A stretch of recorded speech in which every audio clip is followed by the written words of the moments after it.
שלום לכם שוב.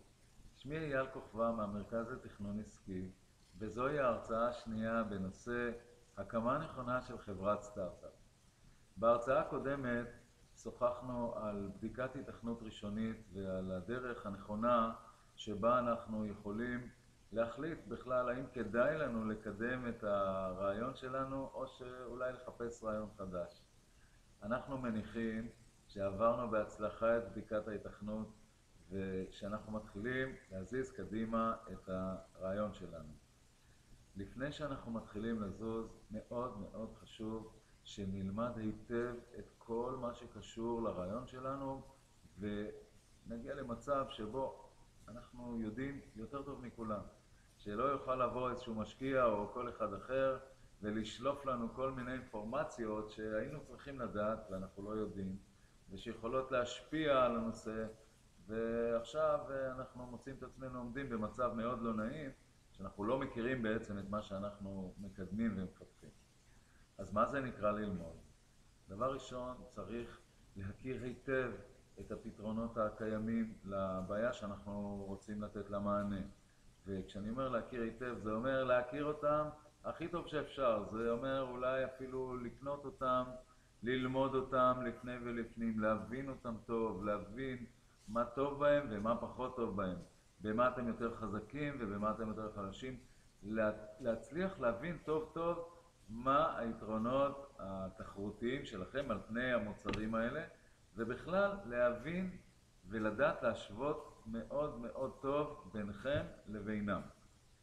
אחרי שאתם יודעים את הנושא הזה, מאוד חשוב להבין את הסביבה העסקית. הסביבה העסקית זה אומר מה ההזדמנויות העסקיות שקיימות בשטח, מה האיומים. יש הרבה מאוד דברים שקשורים לכל מיני מגמות שקורות בשטח. למשל, אם אתם בתחום הסלולר, מאוד חשוב להבין מה קורה עם נושא חדירת הסמארטפון בכל מיני מקומות. מה קורה עם נושא הגלישה בסמארטפון או כל הכיוונים שקורים עם האפליקציות. יש הרבה מאוד מגמות שקשורות לנושא שאנחנו מתעסקים בו, ומאוד חשוב להכיר אותם היטב ולדעת טוב מה קורה בסביבה העסקית. ואחרי שלמדנו את כל הנושא הזה, מאוד מאוד חשוב להבין בדיוק מה גודל פוטנציאל השוק שלנו. האם זה שוק גדול, בינוני או קטן?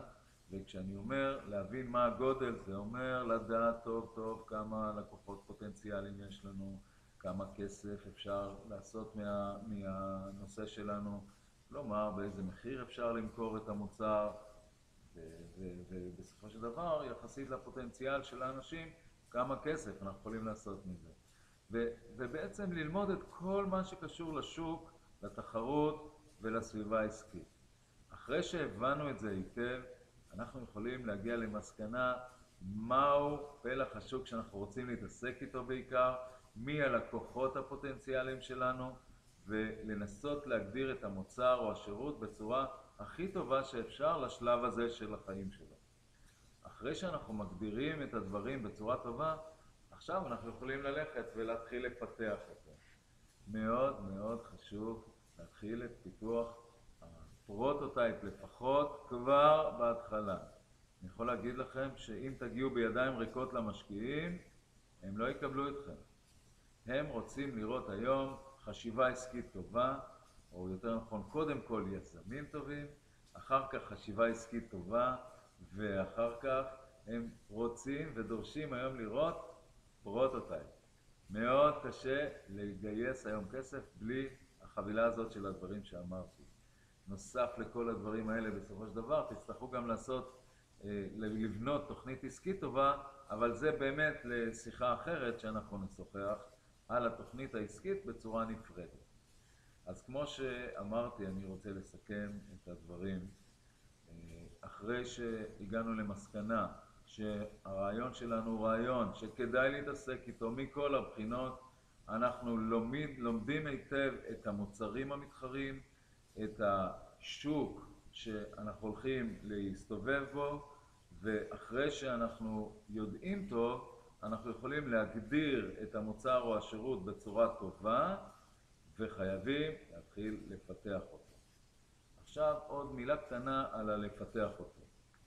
אם אתה או את, היזמים, הם אנשים טכניים מהתחום של המוצר או השירות שלכם, זה על הכיפק, אתם יכולים לפתח אותו בעצמכם. אבל מה קורה אם אתם לא כאלה? אז מה שצריך לעשות, צריך לחפש מישהו שיכול לעשות את הפיתוח. ואותו אדם, מאוד רצוי שהוא יהיה חבר או מכר של חבר או מישהו מהסוג הזה, אבל גם אם לא, אפשר למצוא אותו ולגייס אותו לתוך המיזם. תגייסו אותו כיזם, לא כעובד שאתם מחזיקים. מאוד חשוב שיהיה לכם בתוך הצוות היזמי מישהו טכני שמתחום ההמצאה או הפיתוח או המוצר או השירות, לא משנה מה זה, שהוא מבין את הטכנולוגיה, הוא מסוגל לקדם אותה ולפתח אותה, ואם הוא יהיה יזם ותהיה לו מחויבות כמו של יזם, זה הרבה יותר טוב גם לכם כיזמים שרוצים להתקדם, אבל גם המשקיעים מחפשים דבר מהסוג הזה. אז שוב, אני חוזר ואנחנו נסיים בזאת. יש לנו תהליך של לימוד, אחר כך תהליך של הגדרה ובחינה, או יותר נכון הגדרת המוצר והגדרת הלקוחות. בסופו של התהליך גם אנחנו מתחילים לפתח אותו, ואחרי שאנחנו עושים את כל הדברים האלה, אנחנו יכולים להתקדם לשלב הבא. על כך נרחיב בהרצאה הבאה. מי שרוצה מוזמן, שוב אני מזמין את כולם לבקר אצלנו באתר, ללמוד קצת יותר, לקרוא קצת יותר, ולהתראות בשיחה הבאה.